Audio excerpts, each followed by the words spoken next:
오늘은 어른 수업 49번째 시간입니다. 오늘은 비물질의 법칙에 대한 이야기를 좀 해보려고 하는데요. 사람들이 물질의 법칙에 매몰되어서 살아가기 시작을 하면 정신이 자유롭지를 못해요. 그래서 비물질의 법칙과 물질의 법칙이 어떻게 다른지를 알아야 되는데 이걸 왜 알아야 될까요? 자유롭지 못해서. 자유롭지 못해서 맞습니다. 그런데 왜 자유롭지 못하느냐 이거죠. 생각을 해보면 사람들이 고민을 하는 걸 발전된 형태로 이어져 온 것을 철학이라고 하는데, 고민을 하는 거예요. 왜 그럴까? 그런데 이 철학에서 가장 중요한 양대 질문 중에 하나가 나란 무엇인가? 이런 질문이에요. 나는 무엇인가? 그런 의문을 가져본 적이 있으세요? 철학자라. 저는 그런 의문을 가져본 적이 없는데 저는 어릴 때 그런 고민을 안 했던 것 같은데, 그런데 이 인류 철학사의 양대 문제 중에 하나라 그러더라고요. 그러면 부처님께서는 나란 무엇인가 라고 하는 걸 어떤 방식으로 이야기를 해주셨냐면, 결론은 나라고 할 만한 것이 없다는 거죠. 그런데 곧바로 부처님은 결론을 이야기하시는 분이 아니에요. 어떨 때 곧바로 결론을 얘기 안 하시냐면 상식이 아닐 때. 자, 나라는 건 없어요. 상식인가요? 비상식인가요? 비상식이죠. 이럴 때는 뭐부터 시작하는 거냐면 상식부터 시작하는 거예요. 이게 부처님의 설명 방식입니다. 그래서 결론은 나라고 할 만한 것이 없는데 이 결론이 나오기 위해 상식적인 설명을 하세요. 그게 뭐냐면 세상 사람들은 이것을 나라고 생각한다.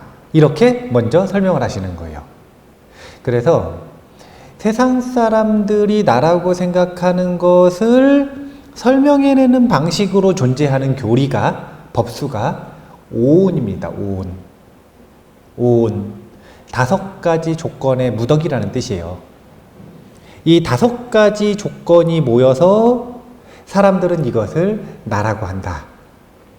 5가지가 뭐냐면 색, 수, 상, 행, 식입니다. 각각은 사전 찾아보시고, 색은 오온을 가지고 나를 설명할 땐 몸이에요. 몸이 나라고 생각을 하는 거죠. 세상 사람들은. 그 다음에 수상행식은 마음을 조금 더 자세하게 나눠 놓은 겁니다. 그러니까 색수상행식 이랬지만 결국은 무슨 뜻이냐면 몸과 마음을 세상 사람들은 나라고 생각한다. 부처님께서는 이 상식을 먼저 설명을 하시는 거예요. 그런데 색수상행식이 난가 아닌가, 그러니까 색수상행식 속에 나라는 것이 있는가 없는가 라고 하는 걸 자세히 살펴보니까 누구나 어떤 결론이 나오게 되어 있다라고 이야기를 하시는 거냐면 그 속에는 나라고 할 만한 것이 없다 라는 결론이 나올 수밖에 없다. 그래서 이어서 붙여서 이름을 붙이기를 오온무아라고 이름을 붙여놓은 거예요. 그러니까 상식을 이야기할 때는 무아 빼고 나란 무엇인가? 오온이다. 오온의 화합이다. 그런데 이건 상식이고 그것을 자세하게 윗바사나의 지혜로 살펴보면 결국은 오온을 나라고 여기는 마음은 환상이다. 그래서 오온이 무하다. 이렇게 이야기를 하는 게 부처님의 결론이에요. 가벼운 이야기로 돌아가야겠네요. 아, 표정을 보니까 가벼운 얘기로 돌아가야 될 것 같은데, 그래서 왜 비물질의 법칙에 대해서 배워야 되냐면, 일로 돌아가면 결국은 몸과 마음을 나라고 여긴다는 거죠. 예. 그럼 몸은 뭐예요? 물질이죠. 마음은 뭔가요?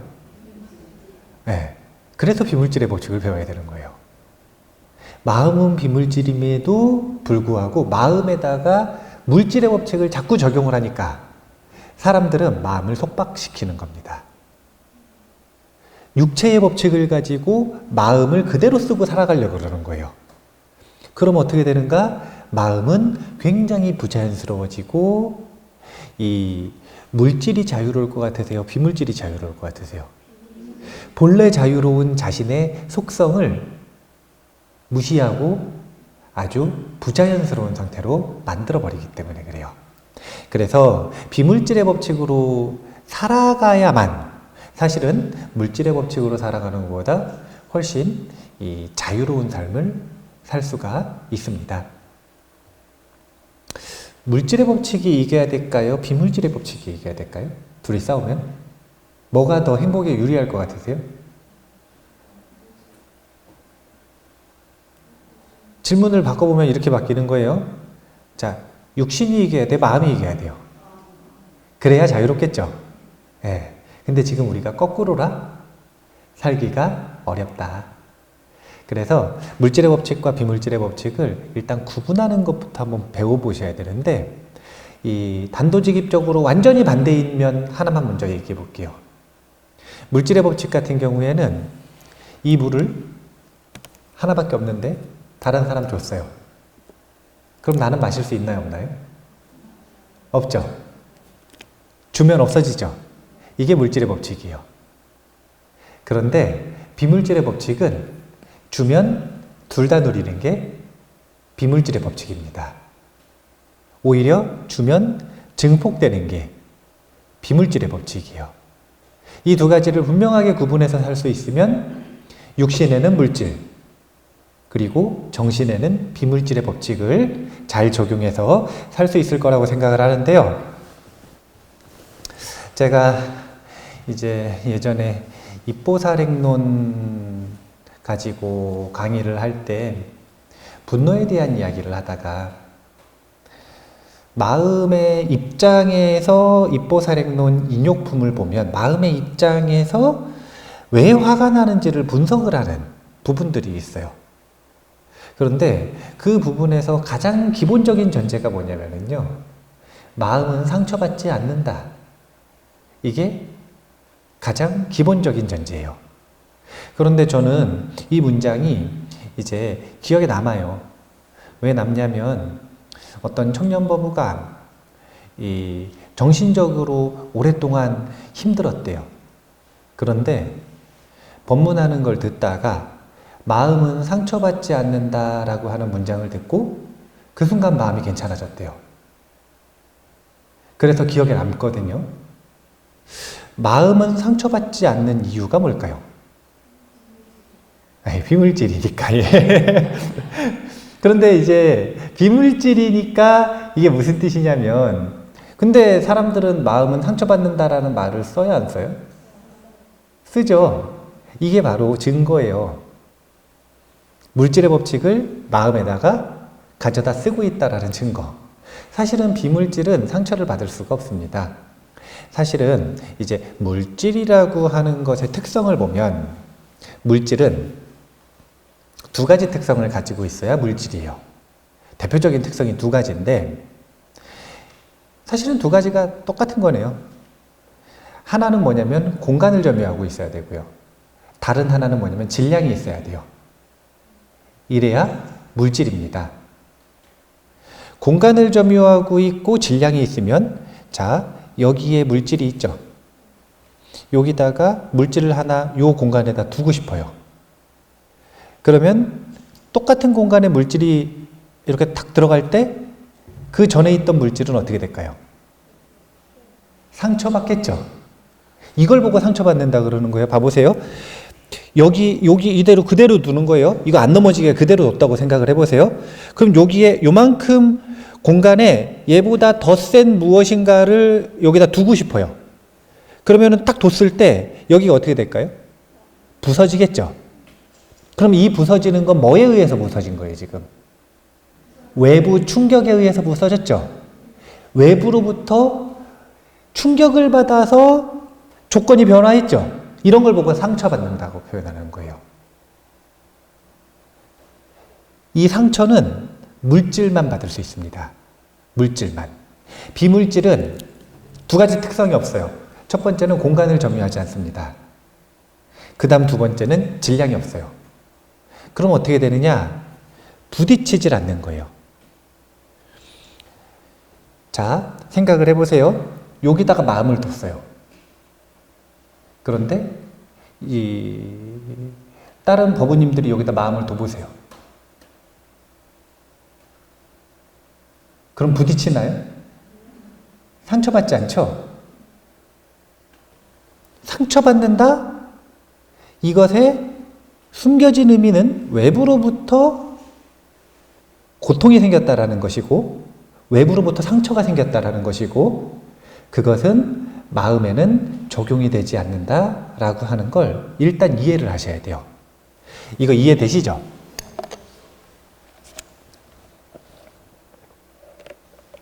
그러면 마음은, 비물질은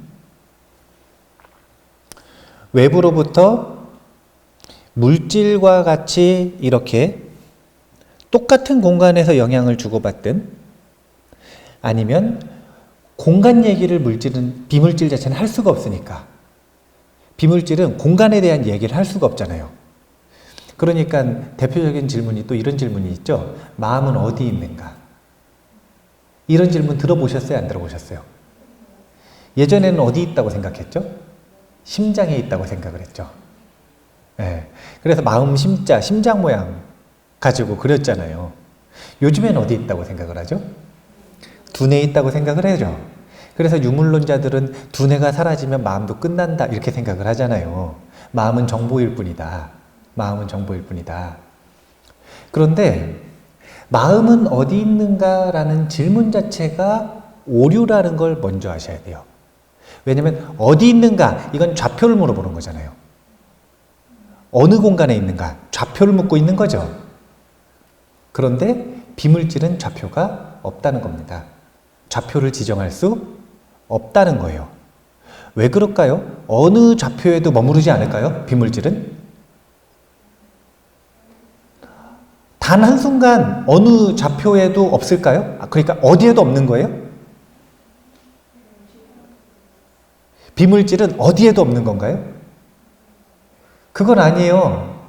그런데 제가 이야기했죠. 물질보다는 비물질이 훨씬 자유롭다 그랬죠.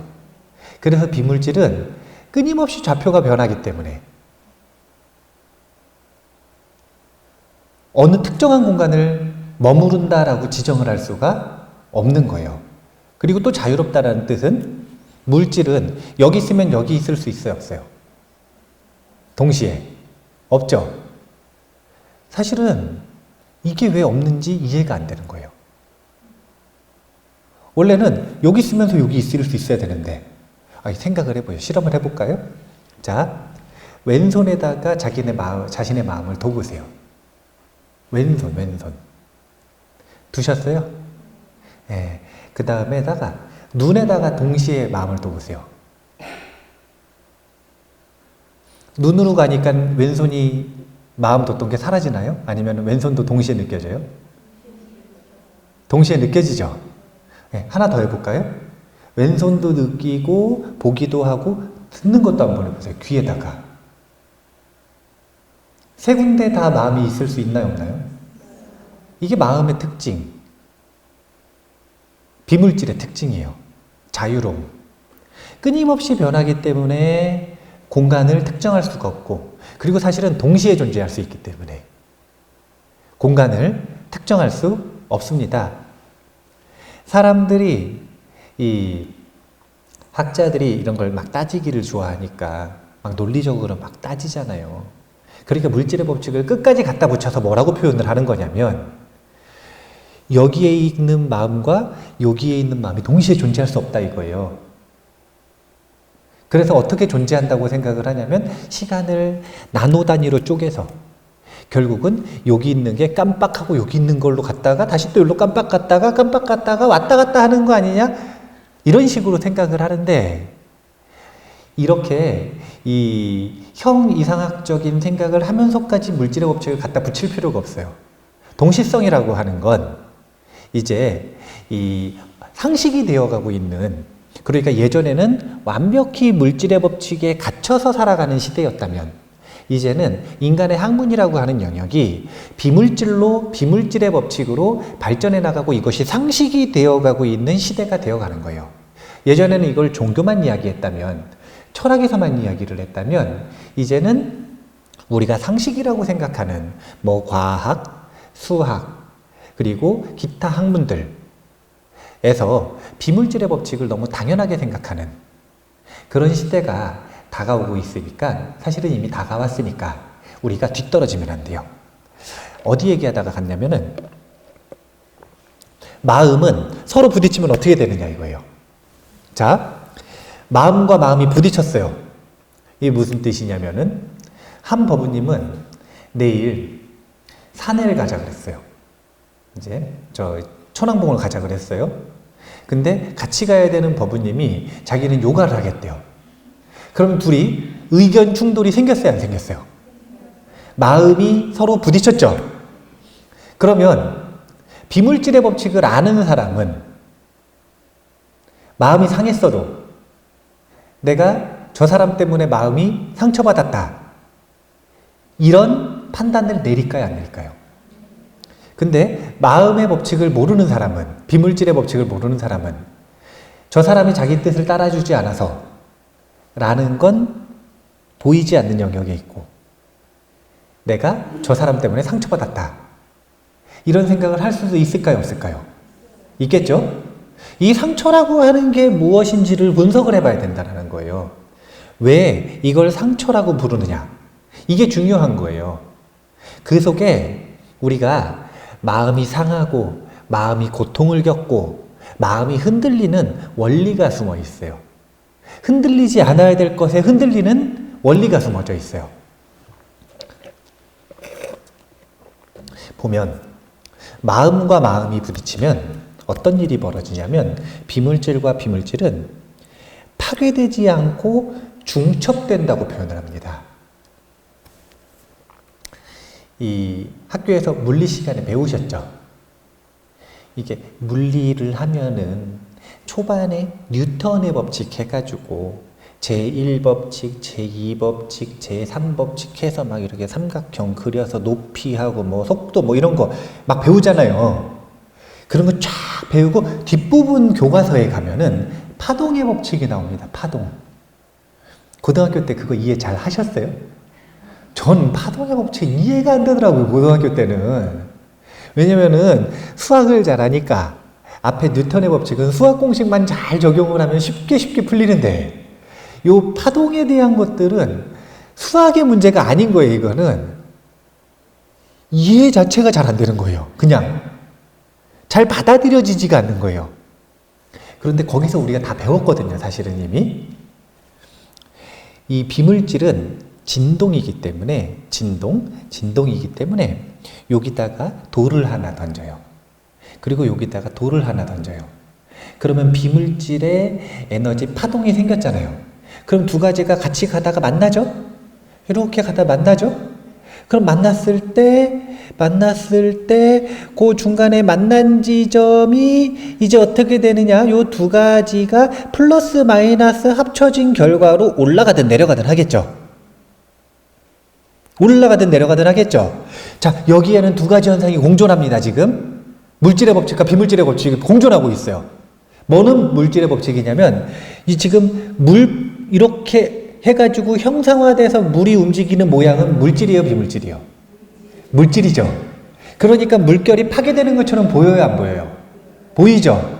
그런데 그것은 현상화된 물질의 형상이고 그 물질의 형상 말고 진동은 중첩되는 것이라는 거예요. 중첩은 다른 게 아니라 둘이 만나서 영향을 받는다는 뜻이에요. 그냥 파괴되는 게 아니라 그냥 영향 서로 받아서 변화된다. 이것이 비물질의 법칙입니다. 그러니까 비물질의 법칙하고 물질의 법칙하고 헷갈릴 수 있다라는 게 충분히 이해가 돼요. 왜냐하면 상처받는 것도 사실은 변화인가요? 아닌가요? 변화죠. 그러니까 굉장히 중립적으로 감정 빼고 보면 변화인데 거기다가 조금 더 강력하게 이 언어가 변화한 게 상처받았다 이렇게 표현을 하는 거잖아요. 그런데 비물질의 법칙은 이렇게 핑계를 대면서 나아갈 수 있는 근거가 없다라는 거예요. 자, 일단 여기까지 한번 이해를 해보죠. 비물질은 상처받는다는 건가요? 서로 영향을 주고받아서 변화한다는 건가요? 그러니까 변화한다는 거예요. 물질도 사실은 서로 영향을 받죠. 그런데 이제 보면은 이 강한 놈이 보통 약한 놈을 다 부서뜨리니까 한쪽이 보통 상처를 받는 것처럼 보이는 거죠. 한쪽이. 근데 비물질의 법칙은 상처받는 건 없고 뭐냐면 서로 영향을 주고받아서 변화한다. 여기까지 일단 이해를 하실 수 있다면 제가 원고를 읽어볼게요. 자, 과자가 하나 있습니다. 이 과자를 눈앞의 친구에게 주면 자신은 과자를 먹지 못하게 되는데 이것이 물질의 법칙입니다. 하지만 기쁜 날 동료에게 기분 좋게 칭찬을 했다고 해서 자신의 기쁨이 사라지는 것은 결코 아닙니다. 오히려 스스로의 마음과 동료의 마음 모두가 기쁨으로 중첩됩니다. 나눔이 이루어지는 순간 비물질은 물질과 다르게 오히려 증폭됩니다. 제가 시작할 때도 이 이야기를 했지만 비물질의 법칙과 물질의 법칙에 대한 이야기를 일단 듣고서 들어보니까 조금 더 이해가 잘 되시죠? 만약에 내가 화가 났어요. 그러면 상대방에게 화를 내요. 그러면 물질 주듯이 내 화가 그쪽으로 간다. 만약에 이렇다. 그러면은 아마 화바지, 화 받아주는 사람 연봉이 굉장히 높을 수도 있어요. 돈 많은 사람들이 자기 마음이 슬퍼요. 절망적이에요. 그러면은 그거 시달리기 싫으니까 누가 이거 받아가 줄 수만 있으면 돈 많이 낼까요? 안 낼까요? 돈 많이 내겠죠. 그러면은 절망을 소화하는 프로페셔널, 전문직이 생길 수도 있어요. 정신과 의사는 못 받아가 주잖아요. 정신과 의사 상담가의 기본 자질이 뭐냐면 라포를 형성을 하되 이 완전히 그 감정에 매몰되지 않는 게 기본 자질이에요. 공감은 하되 완전히 거기 매몰되지 않는 것. 완전히 매몰되어 버리면 상담가로서 정신과 의사로서 활동을 못 합니다. 마음이 같이 병들어 버리니까요. 하지만 공감은 또 해야 되는 거예요. 여기서 보면 절망을 가져가줘요, 안 가져가줘요? 안 가지고 가주는 게 아니라 못 가지고 간다는 거예요. 비전문가는 또 어떠느냐? 정신과 의사도 아니고 상담가도 아니에요. 친구라. 그러면 어떻게 되냐면 한쪽이 울잖아요? 그럼 같이 울어요. 이건 뭐냐면은 가져가 준 게 아니라 물들어 버렸어요. 같이 병든 거죠, 지금. 만약에 비물질이 물질의 법칙과 같았다면 진짜 새로운 직업 나올 수도 있었을 거예요. 그 부정적인 감정들을 대신 가져가 주고 나는 사람. 그런데 안타깝게도 이 비물질의 법칙은 증폭이 전달, 증폭이 특징이기 때문에 누구도 그 기쁨을 뺏어갈 수 없고 누구도 그 슬픔을 대신 가져가 줄 수는 없습니다. 그래서 이런 표현이 나오죠. 나누면 기쁨이 2배다. 슬프면 나누면 절반이다. 절반이 되는지 모르겠어요. 이 절반이 되는 건 아마 이 비물질의 법칙과는 또 다른 원리일 거예요. 이야기할 곳이 있다라는 것, 의지할 곳이 있다라는 것. 그러니까 그 슬픔과 반대되는 감정이 생겨나기 때문에 절반이 되는 거지. 본래 비물질의 법칙은 다른 것들이 끼지 않았을 때 무조건 1 플러스 1이 되는 게 비물질의 법칙입니다. 일단 여기까지 이해를 하시죠? 요즘에 보면은 이런 유행어가 있대요. 1일 1강. 들어보셨어요? 네, 지금 이걸 말하자마자 청년과 비청년이 구분이 됐어요. 아주 명백하게 구분이 됐어요, 지금. 네, 명백하게. 비청년은 무슨 말인지 자체를 지금 못 알아들으셨어요. 네. 청년은 이제 곧바로 그 1일 1강이 가지고 있는 고유한 느낌에 공감을 했습니다. 그런데 저도 사실은 이 1일 1강이 정확히 무슨 뜻인지는 안 찾아봤는데 자주 등장하는 얘기예요. 아마 이게 무슨 뭐 뮤직비디오를 하루에 한 번 본다는 얘기죠. 1일 1강이면 그 1강이라고 하는 뮤직비디오를 한 번 보는 거. 1일 3강이면 3번 보는 거. 1일 5강이면 5번 보는 거. 뭐 이런가 봐요. 그런데 이제 이런 것들이 요 비청년 세대는 이런 걸 문화현상이라고 부르면 이해를 하시죠? 이게 지금 문화현상이잖아요. 이 청년들이나 청소년들이나 아이들이 뭔가 재밌는 걸 만들어낸단 말이에요. 그래서 유행을 시켜요. 이런 1일 1강 이런 것도 그런 유행 중에 하나거든요. 문화를 유행을 시키는 거예요. 그래가지고 요 뮤직비디오 찍은 가수는 아마 요즘에 다시 유명해졌을 거예요. 누군지 모르겠는데 누구? 가수 B씨. 예? 가수 B씨가 다시 이제 유명해졌을 거라. 왜냐면은 놀이처럼 아이들에게 번져나가는 거예요. 이런 걸 예전에는 문화현상이라 그랬잖아요. 요즘은 뭐라 그러냐면 밈이라 그래요. 밈. 그런데 사실은 우리나라에서는 밈이라고 하는 용어가 그렇게 약간 변질되어서 사용되는데 원래 밈이라고 하는 용어는 이 이기적 유전자라고 하는 이 진화론이죠. 이 진화론에서 이기적 유전자라고 하는 그 도킨스 박사가 이제 진화론에 대한 본인의 저서를 쓰면서 처음으로 사용하기 시작한 단어 중에 하나예요. 무슨 이야기를 이 사람은 하고 싶었냐면, 한번 읽어볼게요. 제가 원고를. 유전자들은 이기적으로 자신의 복제를 최우선 목표로 여기며 경쟁한다. 이게 이제 밈에 대한 설명입니다. 한번 들어보세요. 유전자가 자신의 복제를 원한다는 뜻은 복제를 성공시키는 성향이 강한 유전자는 전수될 가능성이 높다는 표현으로 풀어서 말할 수 있다. 유전자는 복제자로서의 힘을 갖고 사람을 포함한 유전자를 운반하는 개체들은 복제자인 유전자를 운반하는 운반자들이다. 도킨스는 유전자는 복제자의 한 종류일 뿐이며 다양한 종류의 복제자가 존재할 수 있음을 강조하면서 밈을 그 예로 제시한다. 밈은 문화를 복제시키는 복제자이다. 그러니까 우리는 진화론이라고 하는 걸 이야기를 할 때 사실은 부모에게 상속받는 것 중에 가장 중요한 게 DNA 아닌가요? 유전자잖아요.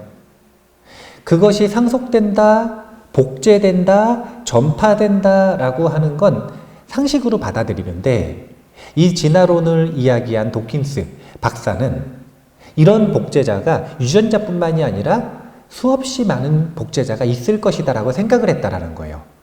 그리고 그 중에 하나가 문화가 전파되는 것을 이 유전자의 이름을 따서 밈이라고 이름을 붙인 거예요. 이게 밈에 대한 이 학문, 이론이 발전되기 시작한 시작입니다. 요즘에 들어가지고 우리나라에서는 밈이라고 하는 단어가 등장을 했는데 사실은 한 5년 전부터 구글 상위 검색어에 항상 있었던 게 밈이에요. 그때는 우리나라에서 지금 쓰는 것처럼 문화 현상을 가지고 이야기를 하는 게 아니라 지금 이 본뜻에 가까운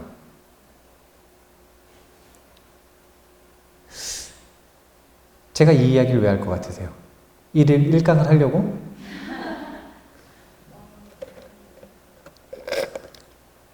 그게 아니라 비물질의 본래 특징은 바로 이 복제라는 거예요.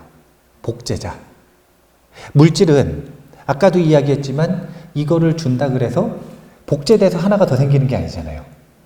그런데 비물질은 전파가 되는 순간 어떻게 되는 거냐면 복제돼서 하나가 더 생기는 겁니다. 이 바이러스랑 같은 특징이에요. 바이러스도 복제자 중에 하나입니다.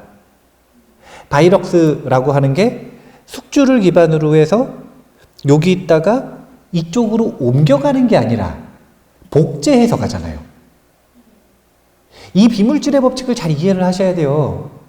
요즘에 바이러스 때문에 기승이잖아요, 지금. 한 가지 바이러스만이 아니라 이제 온갖 바이러스들이 요즘에 위험한 온갖 바이러스들이 이제 나온단 말이에요. 그러면 마스크를 왜 쓰고 있냐면 여기가 만약에 숙주예요? 그럼 코를 통해서 나온단 말이에요. 예?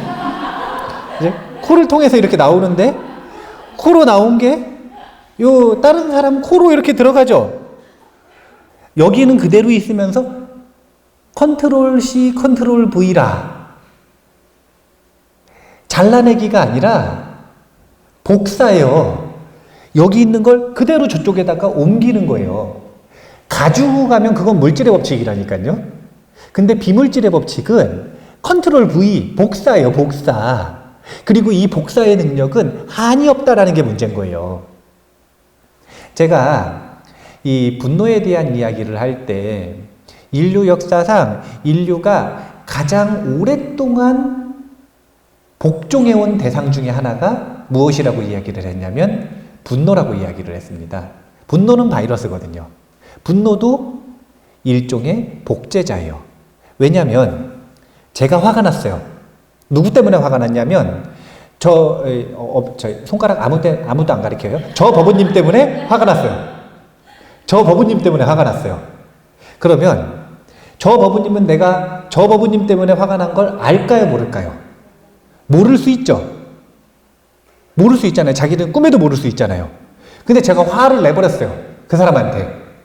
그러면은 자기는 이유를 모르는데 화바지가 됐죠. 그럼 화가 나요, 안 나요? 화가 나죠?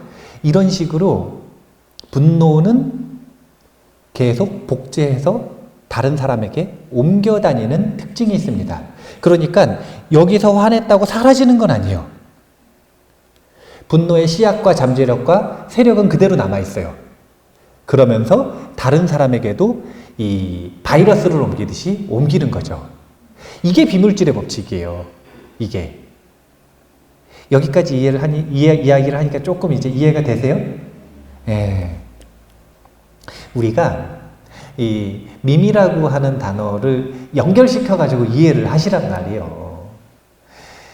이 요즘 친구들은 밈을 이제 그냥 간단하게 이 재밌는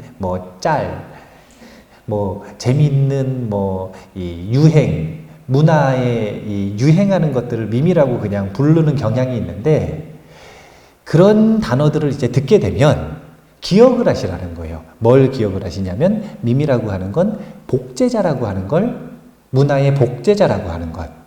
그래서 이걸 통해서 비물질의 법칙을 기억을 하셔야 돼요. 이제부터 1일 1강 들으시면 이제 비물질의 법칙을 기억을 하셔야 됩니다. 그러니까 이것이 옮겨지는 그런 과정을 한번 보면 이런 거예요. 빵집 주인이 있었대요. 근데 자기랑 친한 친구랑 거래를 했어요. 친한 친구는 밀가루를 만들었습니다. 이제 어떤 거래를 했냐면은 빵 만들 수 있게 밀가루를 갖다 주면 이제 그에 해당되는 빵을 주는 거예요. 이렇게 오랫동안 거래를 한 거예요. 근데 시간이 지나면 지날수록 약간 이상한 거예요. 이제 전문가들은, 돈 세는 사람들의 전문가는 집으면 100만 원이잖아요. 진짜 신기하대요. 은행원들은 집으면 100만 원이라. 그리고 딱 집어가지고 딱 느낌이 딱 이상해. 100만 원 집었는데 그럼 한 장 딱 뺍니다. 미세한 감각이 있나 봐요. 그것처럼 빵집을 계속했으면 딱 들어보면 그람 수를 어느 정도 알까요, 모를까요? 알겠죠? 미묘하게 그람 수가 계속 떨어지는 것 같은 거예요. 믿는 친구인데 밀가루를 이만큼 가져다 주기로 했으면 이만큼을 가져다 줘야 되는데 조금씩 줄이는 것 같은 거예요. 저울을 속이는 거죠. 지옥 중에 저울 속이는 지옥이 있어요. 저울 속여서 장사하면 어떤 지옥에 간다, 이런 지옥이 있더라고요. 이 얘기 무슨 뜻이냐면 원래 그런 지옥이 있는 게 아니라 저울을 그만큼 사람들이 많이 속인다는 거라. 그리고 두 번째는 속임을 당한 사람은 그만큼 서운하다는 거예요. 마음이 그만큼 고통스럽다는 거예요. 그래서 빵집 친구가 느끼기에 밀가루가 점점 줄어드는 것 같아요. 그래가지고 참다가 의심이 점점 커지니까 안 그러려고 그랬는데 어느 날 결국은 저울에다 올려봤어요. 확인을 해봤어요. 그러니까 확실히 10% 정도 줄어 있어요, 지금. 자, 화가 나요, 안 나요? 화가 너무 나겠죠? 그래가지고 판사를 찾아갔어요. 마을 판사 아저씨를 찾아가서 삼자대면을 시작을 했습니다. 이러해가지고 이렇게 했다. 그러니까 밀가루 공급해주는 친구가 충격적인 얘기를 했어요. 어떤 충격적인 얘기를 했을까요? 자기는 한 번도 저울에다 밀가루를 잰 적이 없대요, 처음부터. 네가 주는 빵이랑 똑같이 줬대요. 네가 주는 빵 기준으로 줬대요. 자기는 저울을 사용한 적이 없대요. 그래, 그람수 모른대요, 자기는. 그런데 네가 주는 빵만큼 준 거다, 나는. 그럼 누가 속인 거예요? 빵주인이 속인 거죠. 빵주인이 속인 거죠. 이런 것들이 비물질의 법칙이 그대로 적용되는 예입니다. 주는 것이 바로 받는 것이에요. 내가 속이면 그 속이는 건 누구에게 돌아오게 되어 있냐면 나에게 돌아오게 되어 있어요. 내가 화내잖아요? 그러면 그 화는 나에게 돌아오게 되어 있어요. 내가 기뻐하면 그 기쁨은 나에게 돌아오게 되어 있습니다. 되돌아온다. 이런 걸 되돌아오는 특징을 가지고 부메랑의 법칙이라고 이야기를 하죠. 그런데 사실은 부메랑의 법칙은 비물질의 법칙보다는 물질의 법칙에 가까워요. 왜냐면 되돌아오잖아요, 지금. 비물질의 법칙은 되돌아오는 게 아니에요, 사실은.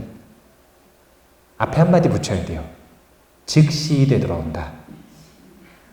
비물질은 원래 즉시 되돌아오는 게 비물질의 법칙이에요. 무슨 뜻이냐면 사람들은 주는 대로 받는다, 이런 이야기를 분명히 들었단 말이에요. 내가 주는 것, 그것이 내가 받을 것이다, 이런 이야기를 들어봤단 말이에요. 그리고 공감한 적이 있었으면 그 기준을 가지고 해보려고 노력을 했을 거고, 즉 베풀어 보려고 노력을 했을 거고, 감사를 표해 보려고 노력을 했을 거고, 칭찬을 해보려고 노력을 했을 거란 말이에요. 그런데 노력을 하면서도 그걸 물질의 차원에서 한 거예요. 그럼 어떻게 생각을 하냐면, 자, 제가 저 사람한테 선물을 줬어요. 그럼 사람들은 어떻게 기대하나요? 이제 곧 선물이 돌아올 거라고 기대를 하겠죠. 선물을 줬더니 선물이 돌아올 거라고 기대를 하는 거예요. 자, 저 사람을 내가 용서해 줬어요. 그러면 그에 대한 긍정적인 반응이 돌아올 거라고 기대를 하죠. 이거는 지금 물질을 주고받듯이 비물질을 물질로 둔갑을 시켜서 지금 그걸 기대를 하고 있는 거예요. 이게 지금 비물질의 법칙에 이 물질의 법칙이 비물질의 법칙을 사로잡고 있다라고 하는 이 증거 현상 중에 하나입니다.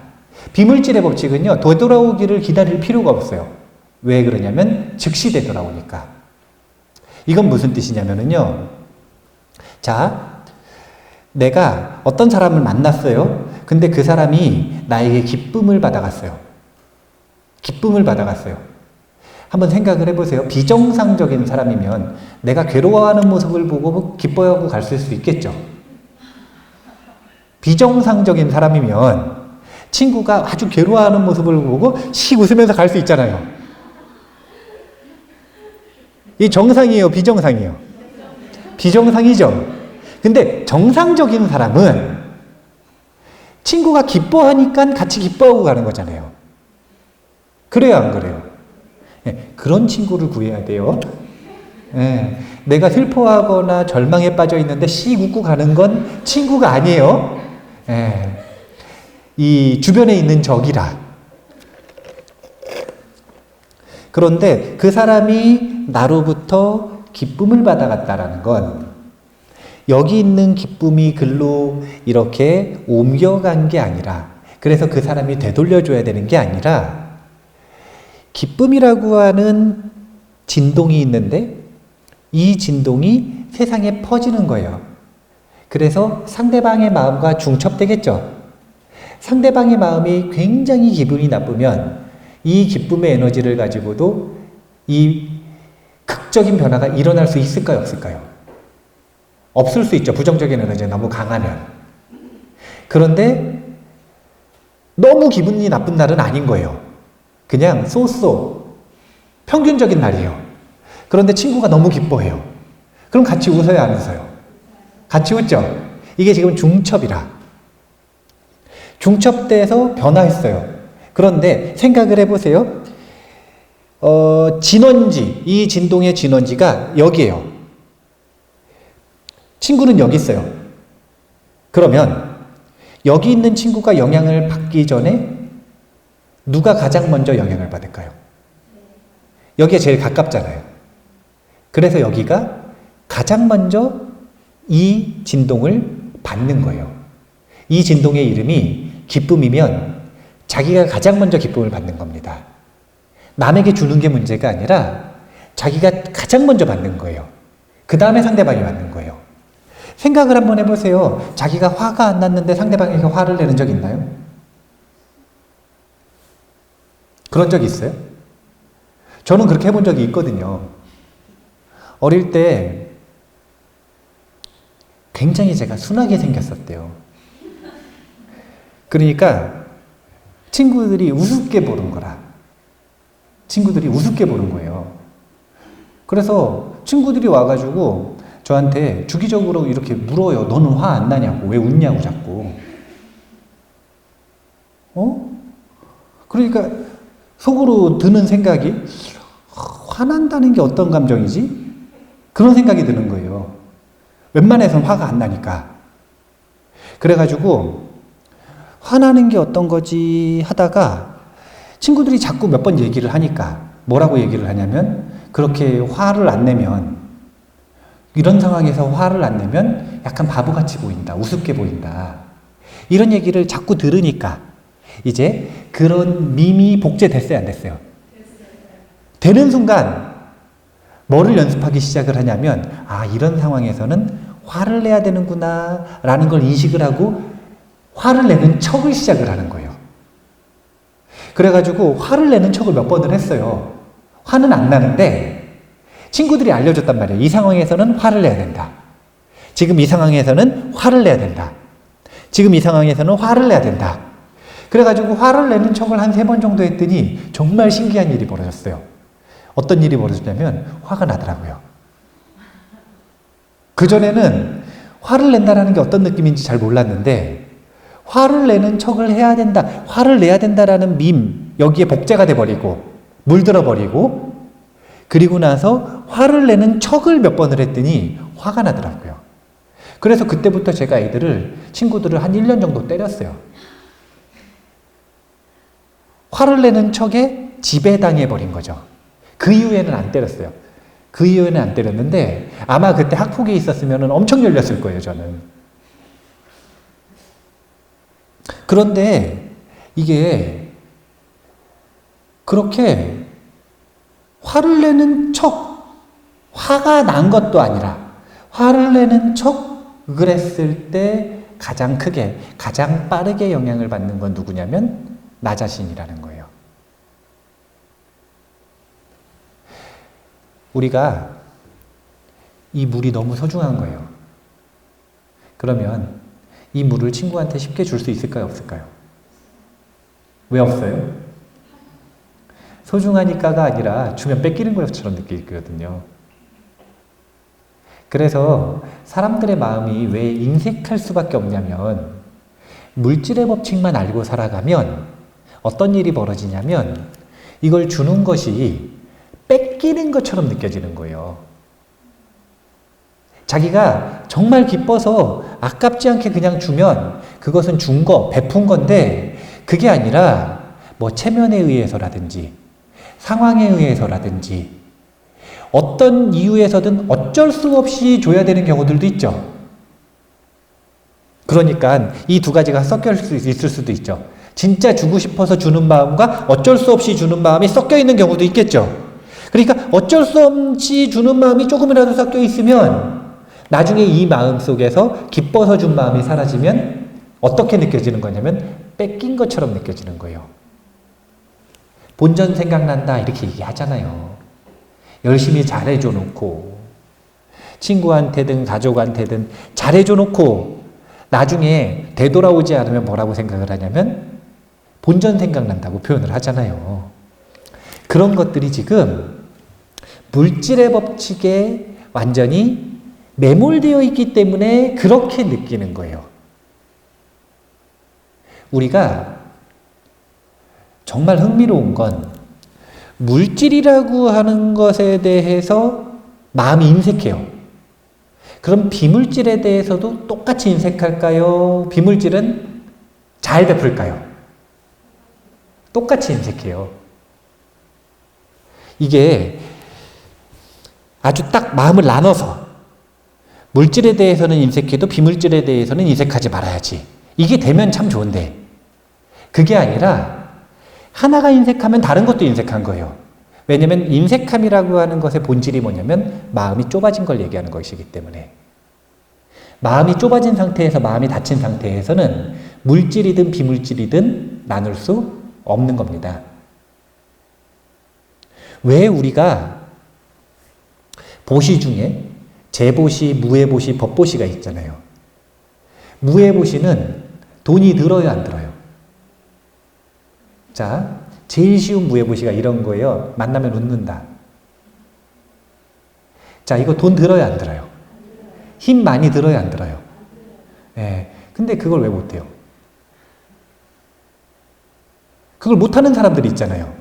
근데 한번 잘 보세요. 그 사람들이 물질도 못 베푼다는 걸 알 수 있을 거예요.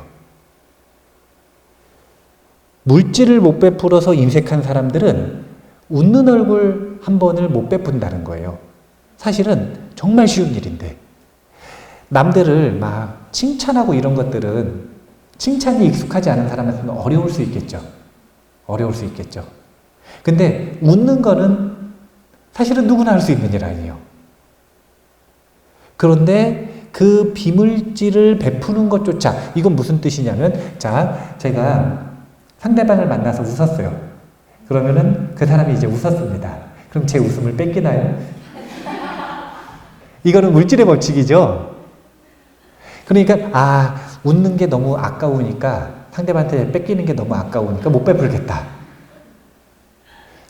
내가 웃어서 상대방이 같이 웃으면 내 미소를 뺏기는 거라. 그러면 좀 아까울 수 있어요, 없어요? 있죠. 그런데 지금 이게 말이 돼요, 안 돼요? 말이 안 되죠. 자, 내가 기분이 굉장히 좋은데 저 사람한테 기분 좋은 척을 했다가 뺏기면 내 기분이 날아가는 거라 지금. 저 사람이 기분 좋아지고 나는 기분이 나빠지는 거예요. 그러면은 저 사람을 기분 좋게 어떻게 비물질로서 전달하는 게 아까울 수 있겠죠. 하지만 말이 안 되죠. 이런 식으로 적용을 하는 거예요, 지금. 조금 유치하고 극단적인 논리를 썼지만 이런 방식으로 혼동을 하고 있다는 게 지금 문제라는 거예요. 물질은 하나밖에 없으면 상대를 주는 게 조금 아까울 수 있어요, 없어요? 있죠. 특히 얘가 소중한 거면. 예를 들어서 하나가 있어요. 안 좋아하는 거라. 그러면 상대방한테 주는 게 아까워요, 안 아까워요? 정말 흥미로운 건 이것도 아까워하는 사람들도 있어요. 마음이 인색하잖아요? 그러면 안 좋아하는 거라 자기는 안 써요. 그런데도 주는 게 아까운 거예요. 자기한테 두면은 쓸모가 있느냐? 없어요. 공간만 차지하고 불편해. 그런데도 남은 주기 싫은 거예요. 이게 지금 이 비물질의 법칙을 몰라서, 물질의 법칙을 몰라서 완전히 인색함에 사로잡혀져 있을 때 하는 행동이에요. 그리고 이 성향이 정말 안타깝게 비물질에 그대로 적용이 돼서 자신이 기뻐하는 마음을 친구와 나눌 수 없고, 자기가 이 상대방을 칭찬해서 이 상대방의 마음을 북돋아 줄 수 없고, 감사함을 표하지 못하고, 미소를 전달하지 못하고, 이렇게 비물질에 조차 인색해져 버리는. 그러니까 이것은 완전히 거꾸로 돼 버린 거죠. 어떻게 거꾸로 돼 있냐면, 비물질은 나누면 1 플러스 1. 증폭되는 게 특징인데, 나누기만 하면 2배가 되는데, 근데 이게 물질이라고 착각을 해서, 또는 물질을 아끼는 습관에 지배당해서 비물질조차 나누지 못하는 그런 일이 벌어지는 거예요. 일단은 이해가 되세요? 네. 그러면은 비물질을 나누면 이 어떤 이익이 있는가라는 걸 생각을 해보면, 가장 먼저는 즉시 돌아오는 부메랑이 있다 그랬죠. 그럼 즉시 돌아오는 부메랑하고 나중에 돌아오는 부메랑이 따로 있을까요, 없을까요? 나중에 돌아오는 부메랑은 또 따로 있어요. 즉시 돌아오는 부메랑을 뭐라고 하냐면, 즉시 돌아오는 부메랑을 공덕이 생겼다 이렇게 표현을 하는 거예요. 공덕이라는 건 다른 게 아니라 자기 마음에 좋은 습관이 생기는 걸 공덕이 생겼다 이렇게 표현을 하는 거예요. 그러니까 내가 누군가를 위해서 기쁨을 나눠줬어요. 내가 누군가에게 감사를 표현했어요. 내가 누군가를 용서했습니다. 누군가가 두려워하는 내 마음을 안심시켰어요. 그러면 즉시 돌아오는 건 상대방이 받은 그 마음을 나도 지금 즉시 받고 있다는 거예요. 이게 바로 공덕의 영역입니다. 그런데 상대방이 나로부터 감사함과 기쁨을 느꼈어요. 그러면 이 상대방이 나와의 관계가 부정적으로 변할까요? 긍정적으로 변할까요? 긍정적으로 변하겠죠? 긍정적으로 변하겠죠? 예. 그러니까 긍정적으로 변한다는 게 원수가 한 번에 친구가 된다는 게 아닙니다. 원한이 있으면 원한이 조금 녹을 거고, 그리고 녹는 속도는 그 사람의 마음의 질에 따라 틀리겠죠. 누구는 한 번에 녹고 누구는 오래 걸리고. 그런데 상대방과의 관계 속에서 그 사람이 나하고 은결, 좋은 관계를 맺었다면 이것이 즉시 돌아오지 않더라도 돌고 돌아서 어느 순간 나에게 돌아오는 순간이 있을까요, 없을까요? 이게 부메랑의 법칙이에요. 그리고 이거는 공덕이 아니라 복덕이라고 표현을 합니다. 그래서 보통 저 사람은 복이 있다 이런 표현을 쓸 때 돈이 굴러 들어올 때도 복이 있다고 표현을 하지만, 주변에 자기를 도와주는 사람들이 참 많을 때, 이럴 때도 복이 있다고 표현을 하죠. 자, 봐보세요. 돈, 사람, 이거는 지금 마음의 문제예요, 외부와의 관계의 문제예요. 관계의 문제를 논할 때 저 사람이 복이 있다 없다 이런 표현 쓰잖아요. 관계를 바꾸기 위해서는 복덕이 있어야 되는 건데 이 복덕이 바로 부메랑처럼 돌아오는 거고 마음이 바뀌는 것, 자기 마음이 바뀌는 것, 주관이 바뀌는 것 이것은 즉시 돌아오는 부메랑인 거예요. 즉시. 그래서 우리가 이제 여러 가지 부분에서 물질의 법칙과 비물질의 법칙을 구분할 줄 알아야겠지만 그 중에서도 무엇인가를 베푼다는 것, 여기서 말하는 베푼다는 건 마음을 열고 주고받는 걸 얘기를 하는 겁니다. 받는 거는 베푸는 걸까요? 아닐까요? 잘 받는 거, 베푸는 걸까요? 아닐까요? 네. 똑같은 거예요. 이제 이 불교에서도 그렇고 대부분의 종교에서 처음 수행을 시작할 때 보시를 이야기하는 이유는 베푸는 것을 통해서 어떤 작용을 일으키는 거냐면 인색하게 닫혀있는 마음을 여는 걸 얘기를 하는 겁니다. 그러면 여는 건 받는 것으로도 열어질까요? 안 열어질까요? 열어지죠. 받는 것은 마음을 엽니다. 닫혀있는 마음이 열리는 게 행복의 시작이고 수행의 시작이니까 주는 걸 연습을 시키는 건데 주는 걸 못하는 사람은 받는 것도 못한다는 거예요. 기쁘게 받지 못한다는 거죠. 요즘 사람들 뭐 이렇게 주면은 잘 받아요, 못 받아요?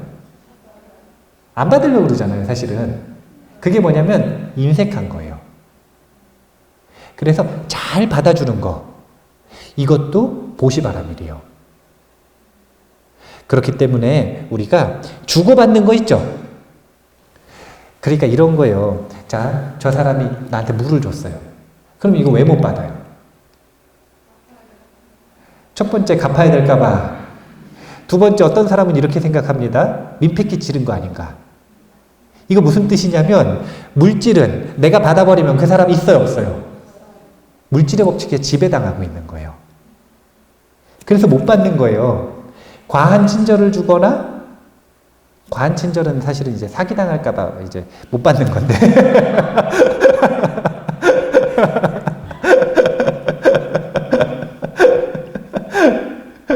주는 거든, 받는 거든, 그 마음을 열고 서로 소통하는 부분에서 분명히 물질의 법칙에서 벗어나서 비물질의 법칙으로 자신의 인식을 조금 발전시킬 필요가 있다. 이제는 뭘 하나를 주더라도 뺏긴다는 느낌을 가지면 안 돼요. 어차피 상대방이요, 이걸 갖고 싶을까요? 아니면 이걸 기쁘게 주는 태도, 마음을 갖고 싶을까요? 물론 다이아몬드 갖고 싶은 사람이 있겠죠. 어떤 방식으로 주든, 기쁘게 주든 뺏기면서 주든 상관없이 이게 다이아몬드면 다이아몬드 받고 싶은 사람도 있겠죠. 이게 금이면 금 받고 싶은 사람도 있겠죠. 그런데 보다 본질적인 건 사람은 그 사람이 나에게 마음을 열고 무엇인가를 준다라고 하는 건 그 사람이 나를 내 편으로 인식을 하고 나하고 우호적인 관계를 맺고 그리고 나로 인해 함께 기쁨을 나누는 사이가 된다라는 것, 이거 자체가 본질적으로는 원래 기쁜 거예요. 원래는. 그렇기 때문에 무엇인가를 이제 뺏기는 사람이 아니라 물건을 주더라도 이것을 비물질의 법칙으로 줘버리면 어떻게 되는 거냐면 물건을 주면서 물건은 사라졌지만 그 사람과 내 마음에 1+1 기쁨이 생기겠죠. 이게 바로 비물질의 법칙으로 물질을 주는 거예요.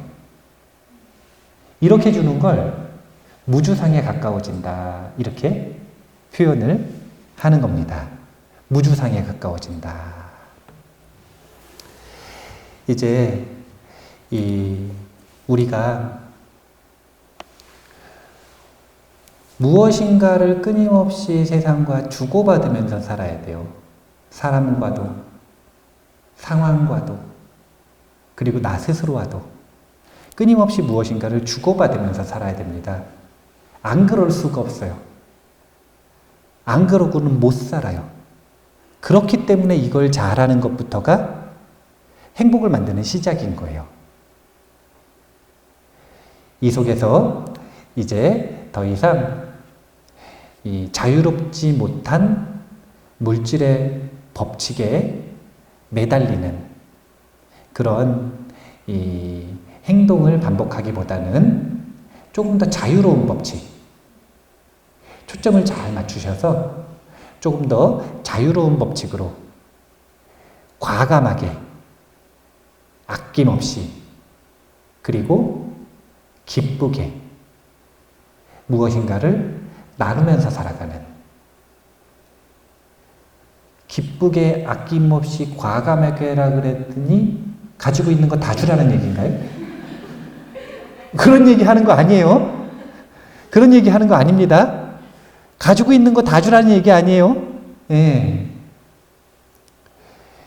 가지고 있는 것 가지고 나누면서 연습을 충분히 해봐야 되는 거예요.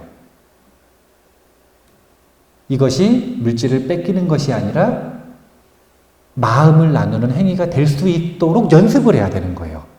그래서 항상 이야기하지만 보시는 강도가 아니라 빈도라고 표현을 하죠. 한 번에 큰 걸 보시해야지 이게 아니라 작은 걸 여러 번 보시하는 것. 이것이 자신의 마음을 바꾸는데 훨씬 큰 도움이 된다는 거예요. 우리가 그렇게 조금 더 자유로운 법칙으로 살아가는 그런 연습을 꼭 한번 해봤으면 좋겠습니다. 자유가 낫죠?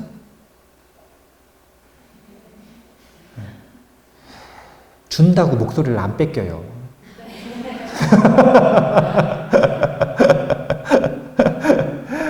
자유가 더 나을 거라고 생각을 하고, 그러면 이제 이 비물질의 법칙을 기억을 하시면서 오늘 이만 마치겠습니다. 감사합니다.